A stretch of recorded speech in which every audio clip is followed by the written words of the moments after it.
Halo teman-teman, saya Alfred Ritoron Sumbre dan John Tony De Bruce dari kelompok 2. Saya akan mempresentasikan KD 3.8, menafsirkan pandangan pengarang terhadap kehidupan dalam novel yang dibaca. Langkah-langkah menafsirkan novel dibagi menjadi 3. Yang pertama, membaca novel dengan seksama. Yang kedua, menentukan nilai-nilai kehidupan. Yang ketiga, menafsirkan pandangan pengarang. Apa itu novel? Novel merupakan karya prosa fiksi yang panjang, mengandung rangkaian cerita kehidupan seseorang dengan orang-orang di sekelilingnya, menonjolkan watak dan sifat setiap pelaku. Struktur novel dibagi menjadi 6, yaitu abstrak, orientasi, komplikasi, evaluasi, resolusi, dan koda.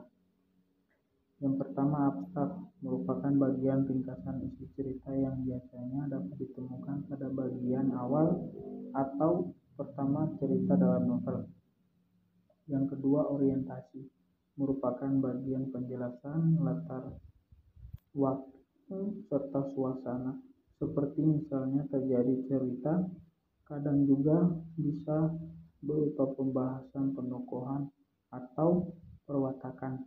Yang ketiga, komplikasi merupakan suatu urutan kejadian yang dihubungkan dengan adanya sebab akibat, yang mana tiap-tiap peristiwa atau kejadian itu terjadi karena adanya sebab serta mengakibatkan munculnya kejadian atau peristiwa yang lainnya. Yang keempat, evaluasi merupakan bagian yang mana konflik yang terjadi pada tahap komplikasi itu terarah menuju pada titik tertentu. Yang kelima, resolusi merupakan suatu bagian pada novel yang memunculkan solusi atas sebuah masalah atau konflik yang sedang terjadi. Yang keenam, koda merupakan suatu bagian akhir atau penutup cerita di dalam novel. Ciri-ciri kebahasan novel.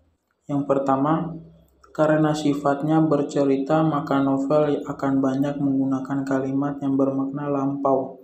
Yang kedua, urutan peristiwa dan alur akan membuat novel cenderung menggunakan kata yang menyatakan urutan waktu atau biasa. Yang ketiga, disebut dengan konjungsi kronologis seperti kemudian, selanjutnya, akhirnya. Yang keempat, menggunakan kata kerja yang menggambarkan suatu tindakan. Yang kelima, banyak menggunakan kata kerja yang menunjukkan kalimat tidak langsung sebagai cara menceritakan tuturan seorang tokoh yang dibawakan oleh penulis. Yang keenam, penggambaran tokoh dalam novel akan memuat banyak kata kerja yang menyatakan sesuatu yang dipikirkan atau dirasakan oleh tokoh, kata kerja mental.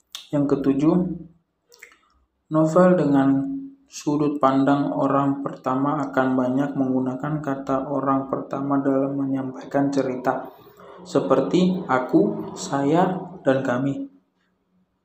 8. Namun, dalam sudut pandang orang ketiga, novel akan banyak menggunakan kata ganti orang ketiga seperti dia dan mereka. Unsur intrinsik novel dibagi menjadi 3, yaitu tema, penokohan, alur. Tema ialah pokok-pokok permasalahan yang terdapat di dalam karya sastra novel yang telah dibuat oleh penulis. Yang kedua, penokohan. Penokohan ialah suatu pemberian watak atau karakter kepada tiap-tiap pelaku dalam sebuah cerita. Para tokoh tersebut bisa diketahui karakternya dari ciri fisik, lingkungan, tempat tinggal, dan juga dengan cara bertindaknya. Yang ketiga, alur. Alur ialah suatu rangkaian peristiwa atau kejadian yang membentuk jalannya cerita dalam karya sastra novel. Tahap alur cerita meliputi pengenalan, penampilan masalah, pemunculan konflik, puncak ketegangan, pelarayan, serta juga penyelesaian. Gaya bahasa dalam novel. Yang pertama, personifikasi. Ialah suatu gaya bahasa mendeskripsikan macam-macam benda mati dengan cara memberikan berbagai macam sifat-sifat seperti manusia. Yang kedua, simile atau perumpamaan. Merupakan gaya bahasa yang mendeskripsikan sesuatu dengan pengibaratan atau juga perumpamaan. Yang ketiga, hiperbola merupakan suatu gaya bahasa yang mendeskripsikan sesuatu dengan secara berlebihan dengan tujuan untuk memberikan efek yang berlebihan. Apa itu serapan? Kata serapan adalah kata yang berasal dari bahasa asing yang sudah diintegrasi ke dalam suatu bahasa dan diterima pemakaian secara umum. Jenis-jenis kata serapan dibagi menjadi 3, yaitu adopsi, adaptasi, dan pungutan. Yang pertama, adopsi merupakan proses penyerapan kosakata asing yang memiliki makna yang sama dalam bahasa Indonesia tanpa mengubah ejaan, pengucapan, dan penulisan sama sekali.